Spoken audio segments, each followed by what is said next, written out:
reaching out to people during a time of crisis, providing personal attention, touching lives.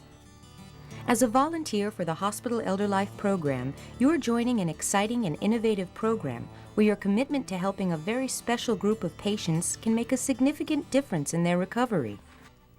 My motivation for creating the ElderLife program really stemmed out of my experiences with taking care of patients, older patients, when they were admitted to the hospital.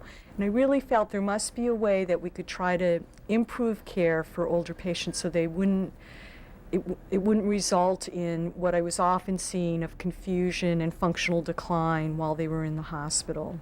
Experienced physicians who have been caring for older people for a long time themselves know that the hospital is often a very dangerous place for an older person. Not dangerous in the sense that people do bad things to them, but dangerous in the sense that they often lose independence during that hospitalization.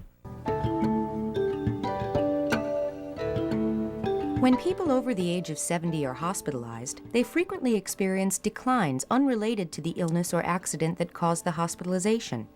The physical and mental toll can lengthen hospital stays and affect the ability of elderly patients to return to their previous level of independence. The Hospital ElderLife program has 4 goals that address these problems.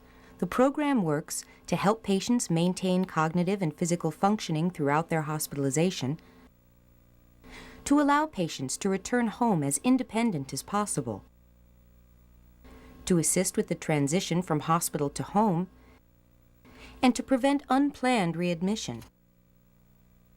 The value of the program is that we see the patient and implement our interventions early before people start to decline or before they get medications that may not be good for them. It makes the environment for older people and their families more friendly, less frightening, more rewarding. It was very important to our family that there was a support program in the hospital that could enhance my mother's health.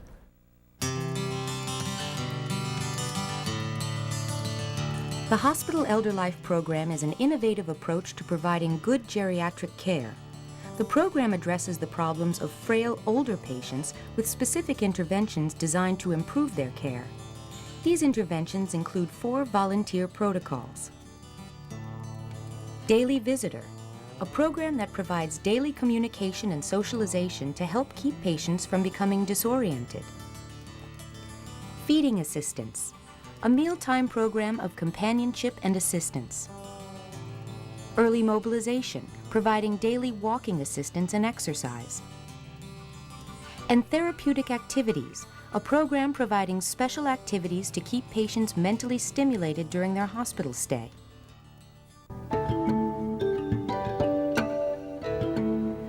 Trained volunteers play a crucial central role in the program, carrying out these protocols at the patient's bedside. The level of patient contact and responsibility of volunteers are unique aspects of the program, requiring special training to equip volunteers with the necessary skills to work one-on-one with the frail elderly. Position, we want to try to make it as relaxing as possible and as natural. There are 3 stages to the training process. Classroom instruction includes 16 hours of coursework, videotapes, small group demonstrations, and discussions on how to handle specific patient situations. The second training component gives every volunteer an opportunity to see each of the protocols in action. New volunteers spend 16 hours working one-on-one with veteran volunteers, following their activities as they work on the floor with patients. I think you're going to do fine, okay? Okay. Let's go.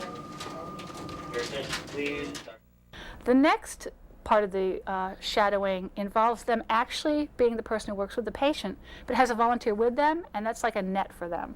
So if they have a question they can't answer, if a situation comes up they don't feel comfortable with or they're not sure how to handle, there's someone else standing right there who's done it for a while and can help them out. Finally, before working alone with patients, volunteers demonstrate their proficiency with all the interventions. Competency-based checklists will be used to evaluate their performance. As part of the training process, each volunteer receives a training manual that reinforces the material covered during class sessions and on the videotapes. Volunteers should use the manual as an ongoing reference tool.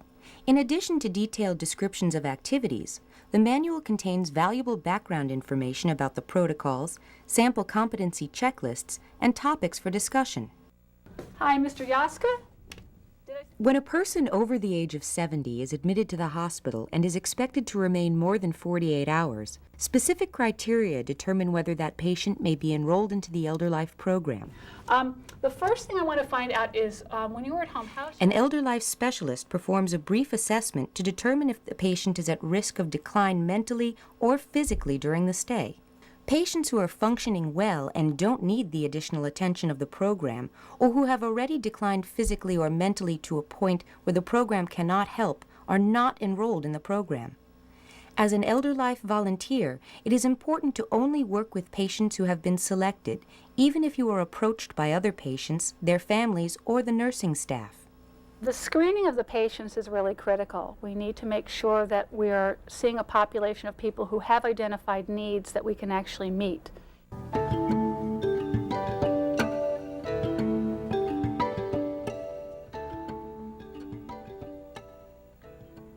Becoming an ElderLife program volunteer means taking part in a unique program that directly impacts patients' lives. Volunteers who participate in the program must meet and maintain the highest standards. Volunteers must be reliable. Patients depend on the consistent delivery of interventions 3 times a day, 7 days a week. If it becomes unavoidable for a volunteer to miss an assigned shift due to illness or a family emergency, letting the volunteer coordinator know far enough in advance will ensure adequate substitute coverage. Well, they tell me I'm supposed to have a MRI.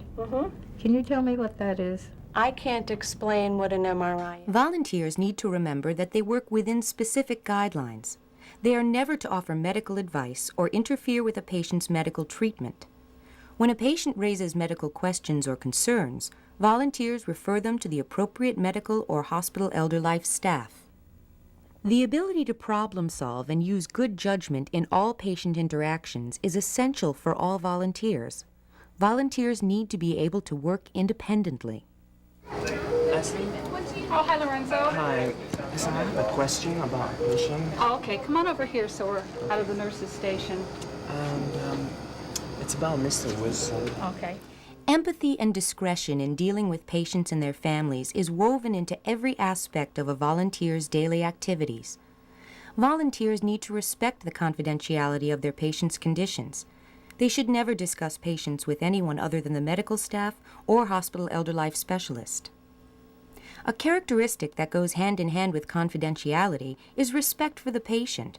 Volunteers should conduct activities in a manner that preserves the dignity of the patient.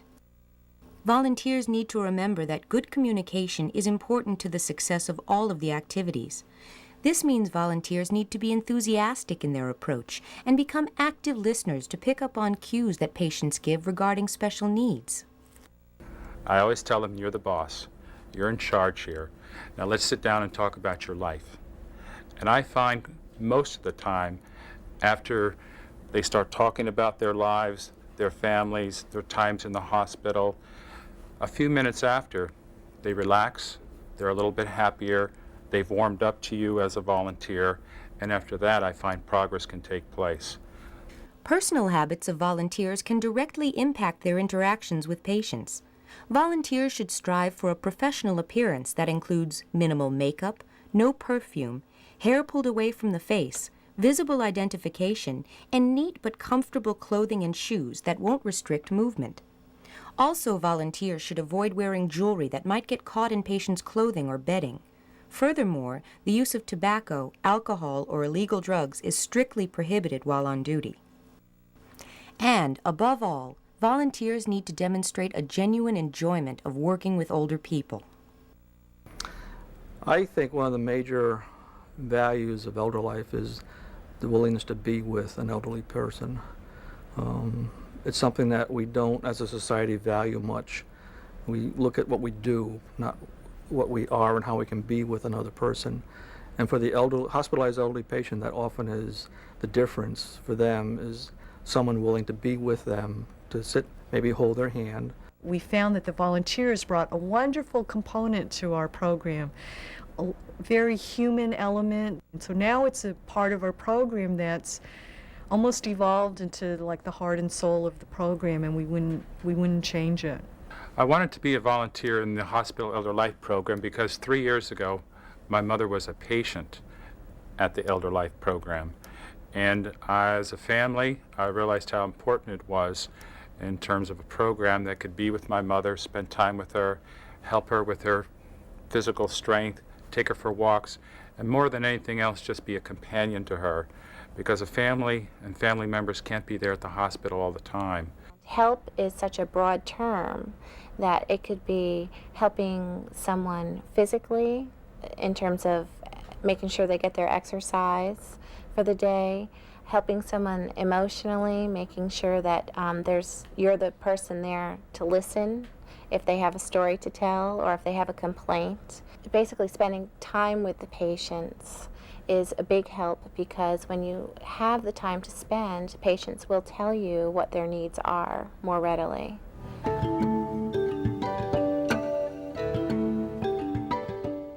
For volunteers who may only see a particular patient once, it's sometimes difficult to see how you make a difference. That's the main reason documenting your activities is so important. Your descriptions of patients, your explanations of what happens during interventions, and your comments about everything from a patient's willingness to walk to how many spoonfuls of dinner they ate all provide a more complete picture of the people we serve. Documentation is the proof we have that ElderLife volunteers do make a difference. When the ElderLife volunteer records what they have done on the interventions on the patients, it actually gives direct feedback to the ElderLife staff and to the next shift of volunteers coming on, so that they can know what problems there were with that patient. Did they successfully accomplish all of the interventions? Were there any left undone that need to be picked up by the next volunteer, and so forth. So it serves a very important communication role amongst the staff and between volunteers and between the volunteers and the staff. We try to emphasize with the volunteers that if they don't write down what they did with the patients because of the fact that they are working independently with patients, then they will be the only person who knows what has gone on. It's important as a volunteer also to be an observer, because a patient's status can be changing day to day or shift to shift, particularly from volunteer shift to volunteer shift.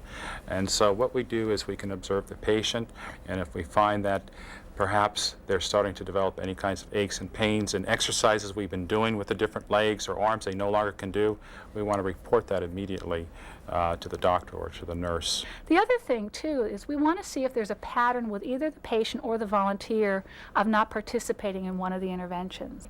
Did they run out of time? Did they have too many patients? Was someone off the floor? Did they refuse? What was the reason why something wasn't done? Because we account for every single intervention we do on every single patient, and we have to have a reason why something wasn't done. Proof of a program's success can take many forms: acceptance by the medical community, by the hospital administration, by the patients and their families, and of course, by the volunteers themselves. We've had patients actually write letters to the president of the hospital saying how they've been to the hospital before, but this was the best experience they ever had. They felt like someone was always there, someone cared about them. I would say that each one of us has the ability to inspire, no matter what our age. We have the ability to raise another person's spirit if we have a very positive attitude about life and we accentuate the positives. I personally feel that as a volunteer, you can be rewarded by helping someone else. And I think if you get the self-gratification from that, it will enrich you in many ways. You grow from helping other people. I'm just struck very deeply by how dedicated and committed and really wonderful the volunteers are, and the tremendous unique component that they bring to the program. There's just nothing that compares to it.